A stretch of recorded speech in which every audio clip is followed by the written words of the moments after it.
അധ്യായം 16 1 മുതൽ 14 വരെയുള്ള വാക്യങ്ങൾ. മോശയ്ക്കും അഹ്റോനുമെതിരെ.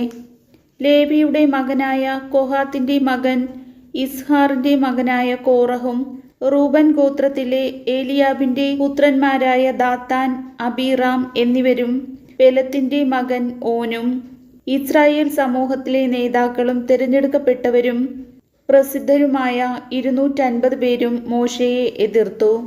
അവർ മോശയ്ക്കും അഹ്റോനുമെതിരെ ഒരുമിച്ച് കൂടി പറഞ്ഞു, നിങ്ങൾ അതിര് വിട്ടുപോകുന്നു. സമൂഹം ഒന്നൊഴിയാതെ എല്ലാവരും വിശുദ്ധരാണ്. കർത്താവ് അവരുടെ മധ്യേ ഉണ്ട്. പിന്നെന്തിന് നിങ്ങൾ കർത്താവിന്റെ ജനത്തിനു മീതെ നേതാക്കന്മാരായി ചമയുന്നു? ഇത് കേട്ടപ്പോൾ മോശ കമിഴ്ന്നു വീണു.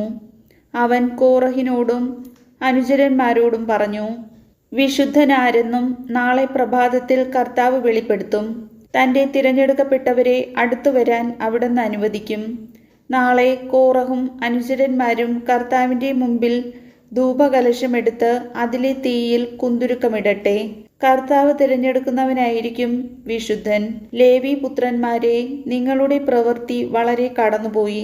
മോശ കോറഹിനോട് പറഞ്ഞു, ലേവിയരെ ശ്രദ്ധിക്കുവിൻ.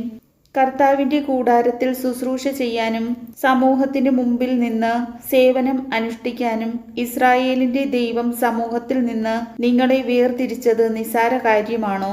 അവിടുന്ന് നിന്നെയും നിന്നോടൊപ്പം ലേവി പുത്രന്മാരായ നിന്റെ സഹോദരന്മാരെയും തന്റെ അടുക്കലേക്ക് കൊണ്ടുവന്നില്ലേ?